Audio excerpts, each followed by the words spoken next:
So connect the dots for us and tell the significance of the fact patterns that are starting to get unraveled. Why is this a big deal? It's a big deal because I have a saying, the FBI used to spy on the Russians. This time they spied on us. What this story is about, it's about a brazen plot to, again, exonerate Hillary Clinton from a clear violation of the law with regard to the way she handled classified information with her private server. Absolutely a crime, absolutely a felony. It's about finding out why, as the Inspector General is doing at the Department of Justice, why Comey and the senior DOJ officials conducted a fake criminal investigation of Hillary Clinton, followed none of the regular rules, gave her every break in the book, immunized all kinds of people, allowed the destruction of evidence, no grand jury, no subpoenas, no search warrant. That's not an investigation. That's a Potemkin village. It's a farce, and everybody knew it was a farce. The problem was she didn't win. And because she didn't win, the farce became a very serious opera. It wasn't a comic opera anymore. It was a tragic opera, and she was going to be the focus. What this is about a lavabo, a cleansing of the FBI and the upper echelons of the Department of Justice.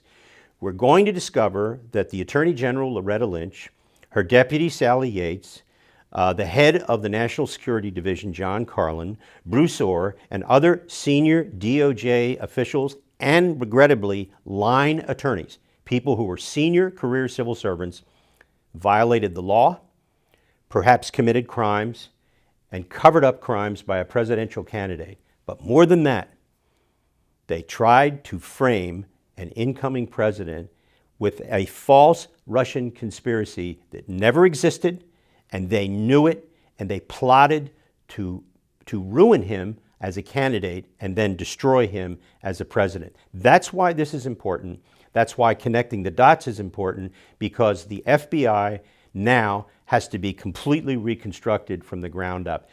The men and women at the Bureau are great people. That's not who we're talking about. We never have been.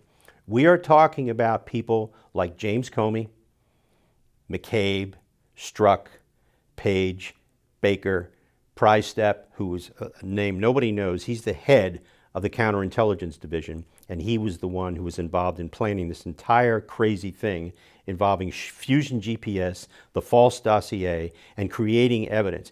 This is what people have to understand. What the Bureau did was, by working with Fusion GPS and giving contractors access to highly classified information which they had no legal right to see, they needed to create something they could give to the court, the Foreign Intelligence Court, so that they could get wiretaps and surveillance taps and email taps and phone taps on the Trump people, so that if there was anything, they could find it out. Of course, there was nothing. There never was anything. And they created false facts so that they could get surveillance warrants. Those are all crimes. Every single one of those acts constitutes a crime because it was done not for a legitimate law enforcement reason, not for national security reasons, but to create a false case against a candidate, Donald Trump, a president-elect, Donald Trump, and a president, Donald Trump.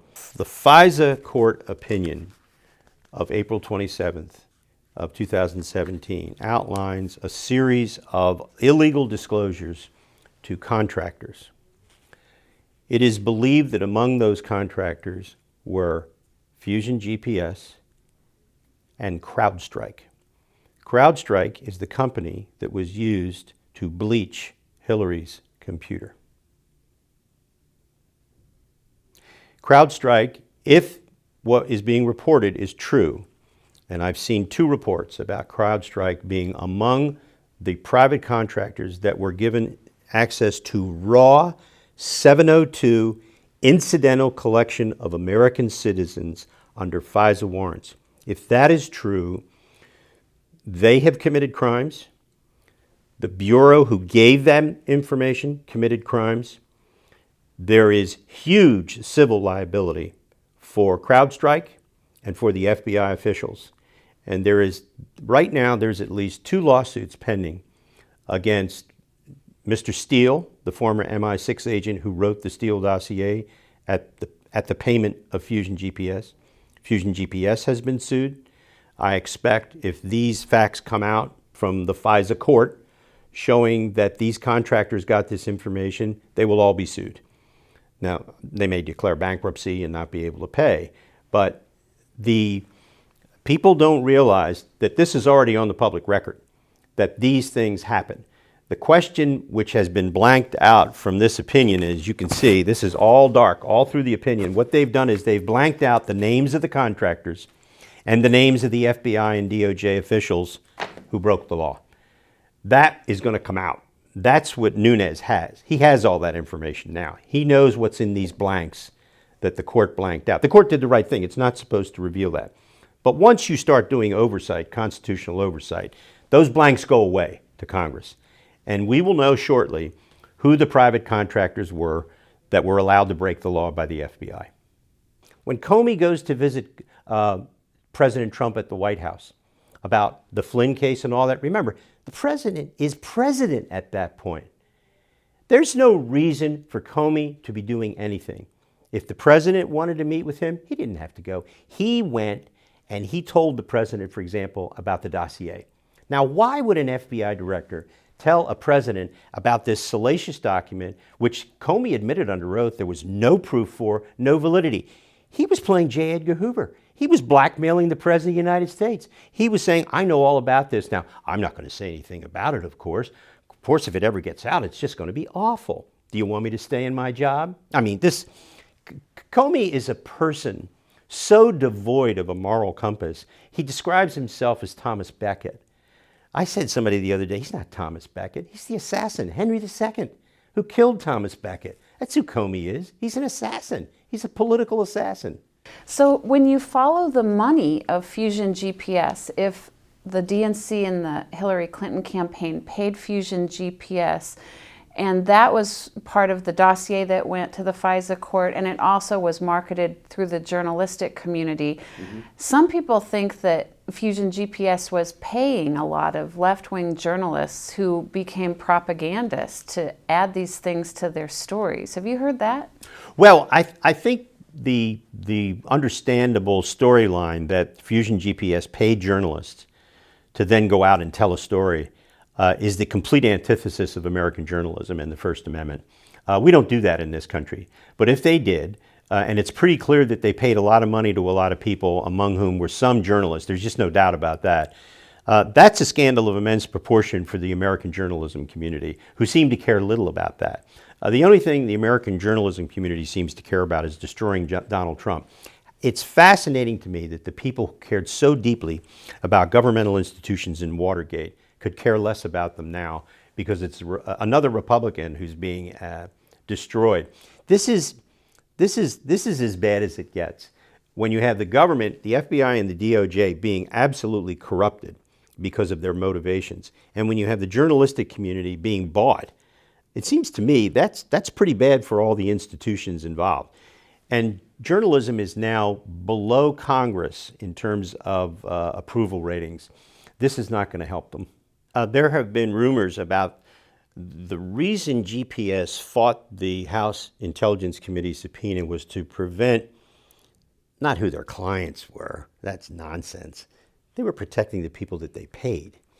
And it's pretty obvious that Fusion GPS, they can pay anybody they want for information. They're not a government agency. They're not buying. If they want to pay for information and they think it's truthful or not truthful, but they want it, they can do that. It's clear that the reason they tried to protect, and they went to court to try and stop the House subpoena, but they lost in front of Judge Richard Leon, was to protect to whom they were paying money to get information. I have read reports, I don't know whether they're true or not, that they paid a number of journalists to spread information about the dossier. It's not going to be long, though, because the House now has all of those records. They've been reviewed.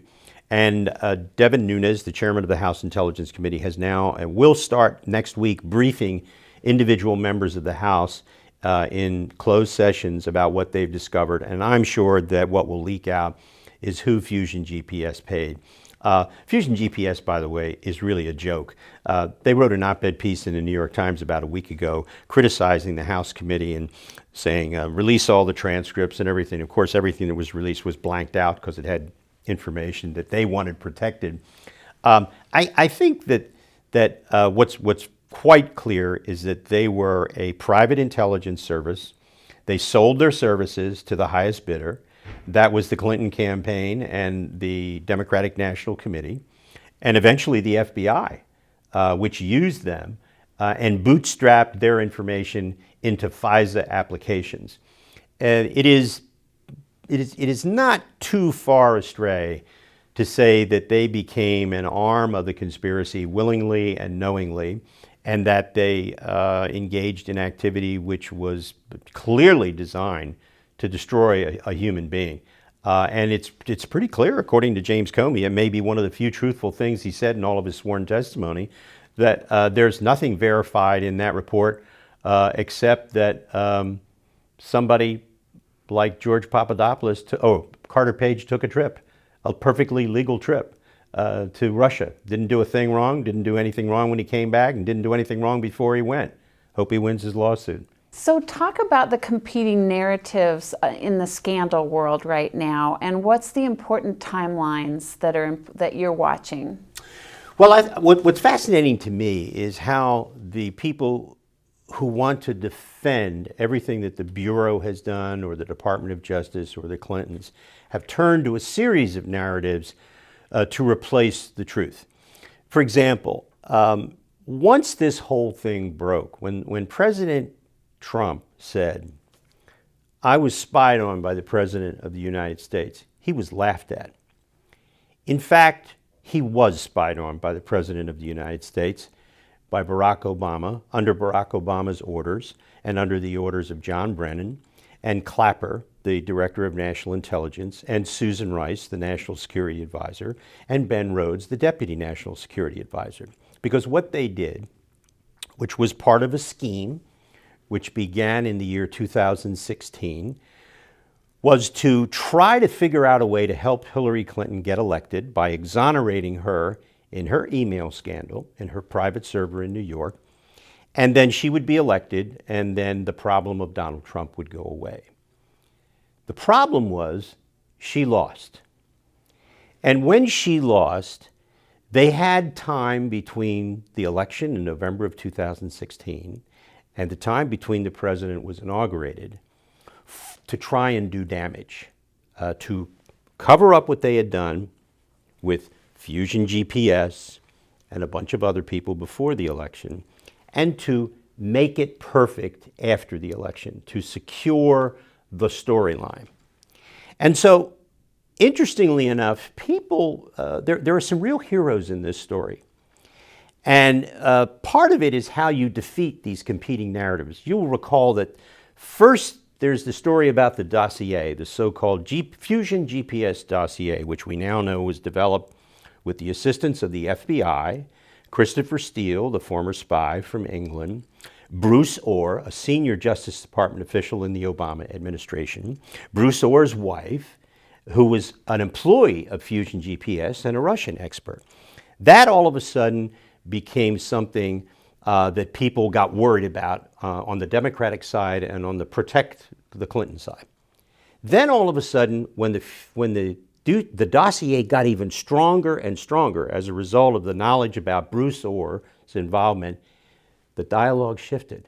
And then it became that the dossier really wasn't important because George Papadopoulos, this know-nothing young guy who had been an end-of-the-room foreign policy advisor, was the real guy who got the investigation into the president's collusion with the Russians started as a result of a drunken blathering in a bar to the Australian ambassador, who then told MI6 in London. These narratives have developed because the facts are now so strong that there was a brazen plot to exonerate Hillary Clinton, and then if she lost, frame the President of the United States with a false crime, that this is what they have been forced to do. One of the heroes in this entire story is Admiral Mike Rogers, the head of the National Security Agency. He became the head of the National Security Agency in 2014. In 2015, one of the auditors at the National Security Agency, our electronic surveillance SIGINT masterpiece from World War II, came to him and said, there's some funny things going on at the FBI with regard to 702, which of course is that part of the Foreign Intelligence Surveillance Act, which allows the scooping up of huge amounts of phone call data and emails and electronic data about foreigners. And in the course of that, allows the incidental collection of information about Americans, which is supposed to be kept secret, but wasn't in this case because of the conduct of the FBI and the Obama administration Justice Department officials. Mike Rogers says, okay, let's do an audit. He does this in March of 2016. This is way in advance of the election. He then discovers, as a result of the audit, that the FBI has been sharing this secret data about Americans with not other government agencies, but private contractors. Some of those contractors apparently work for the Democratic National Committee. Some of them work for Fusion GPS. Mr. Rogers, Admiral Rogers, says, okay, the court, the FISC court, the Foreign Intelligence Surveillance Court, has been lied to. They have not been told about this. And things have been told to them which are not true. He said, I'm going to the court. I'm going to tell the court. Rogers goes to the court on his own and informs the court about these problems. Now, prior to him being able to do that, the Justice Department and the FBI learn about what he's done, about the audit and what he's discovered. And so they go to the court first to inform the court that they have discovered these problems with illegal activity. Doesn't make any difference. It's too late. The court now knows what has happened. So he goes to the court, they go to the court, and then in April of 2016, the FISA court issues this 99-page opinion, which I'll bet you didn't even know about until I talked about it this morning. This opinion describes illegal activity by the FBI, illegal activity by contractors, and it calls it the improper disclosure of raw intelligence about Americans to unauthorized individuals. All of those things that the Bureau did and the contractors were crimes. Now, you wouldn't think, this is a public document now. It's been declassified. You have not seen a single story about this in the Washington Post or the New York Times. So, with this in hand, and remember, Rogers knows all about this before the election. So as soon as the election is held, Rogers determines that since there is now a president-elect who has been spied upon, he knows that Trump was the subject of a plot. So Admiral Rogers goes to visit President-elect Trump in New York in November of 2016, on the 17th of November. He's the head of the NSA. He briefs the president. And it is after that briefing, the very next day, that President-elect Trump moves his entire staff out of Trump Tower to Bedminster, New Jersey, where his golf club is, and that's where the transition team stays until Trump Tower is debugged. What Admiral Rogers did was, and this is why the president said that President Obama had wiretapped him. Rogers, on that day, November 17th, briefed the president about the illegal activities which had been reported to the Foreign Intelligence Surveillance Court earlier in the year. And the president knew what had happened at that point. Now, interestingly enough, when the outgoing administration found that Admiral Rogers had gone to New York, the DNI, the Director of National Intelligence, John Clapper, and John Brennan, the Director of the Central Intelligence Agency, asked President Obama to fire Admiral Rogers. Now, President Obama had many flaws, but he ain't no dummy. And he said, boys, it's too late. I'm not going to fire Admiral Rogers, because if I do, that'll be the only story about my last days in office, so you can forget it. And Rogers is there to this day, and when this story is written, when it's all over, the great hero will not be Robert Mueller, this crazy man that has been made the special counsel. It won't be the people on the Hill, except for Devin Nunes, who is a real hero, who has stood up under the most incredible personal attacks from real sleazeballs like Adam Schiff, this loony congressman from California. And it will be shown that Admiral Rogers saved the day by forcing the senior Justice Department officials to admit that they had done wrong things. Now, there's another fascinating part of this story. In October of 2016, when Admiral Rogers is going to the court and forcing the Justice Department to advise the court that they had submitted false documents, that they, the DOJ, had submitted, unwittingly had submitted false documents, as they say. Admiral Rogers plans are being made to fire him at that point, which of course never go forward because of what he does by going to New York.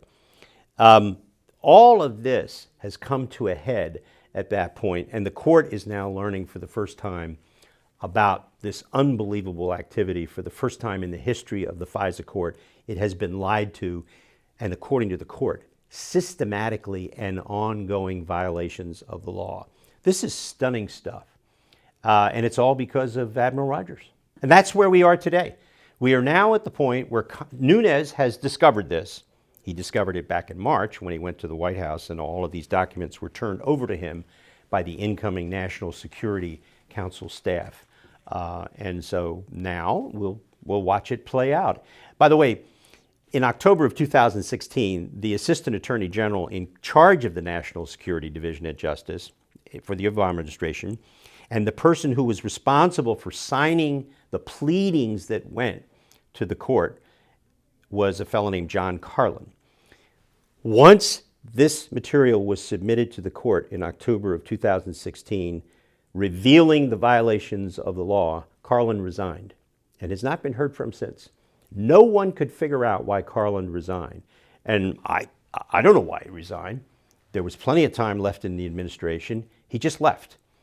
Now, it may have been that you resigned because you don't want to be questioned by the Inspector General, who at that point had already begun an investigation of the FBI and the DOJ senior people based on Admiral Rogers' complaints. So that's another story that's going to play out. Where is John Carlin and what is he doing? How do you explain to people, Joe, who think that even if you talk about these things, you're a conspiracy theorist, you're a wacko, you're a crazy, because everyone knows it's the Trump-Russia collusion that we should be talking about? Well, this is the beauty of the false accusation. It goes around the world, and the truth takes a long time to catch up. The Russian collusion was a complete fabrication of the Democratic National Committee, the Clinton campaign, Fusion GPS, senior DOJ and FBI officials to create a way to dirty up Trump as a candidate and then destroy him as a president. There is literally no evidence whatsoever that has ever been produced of any conspiracy. And let me just say something that I find deeply offensive. The appointment of the special counsel was completely unnecessary. There was no need for a special counsel. I don't know why Rod Rosenstein did it, but he did it. But there was no justification for it. And in fact, in his appointment letter and memorandum about it, he admits there's no crime that's been discovered, but for political reasons, this needs to be investigated. Well, that's just utter nonsense. Look what he's done to an incoming president. Look at what he's done to the country by appointing a special counsel. That should have been handed off to a bunch of senior DOJ officials who were being monitored by a political appointee who would keep them within the legitimate bounds of an investigation. Mueller has not brought one charge involving collusion with Russians. He's never going to bring a charge involving collusion because there was none. The charges against Manafort predate his association with Donald Trump by many, many years. The lying to the FBI charge against Michael Flynn is a ludicrous charge. I know why he did it. He wanted to save his family and his son from everything. Flynn was indicted for lying to the FBI about conduct that is completely legal, talking to the Russian ambassador, talking to anybody overseas.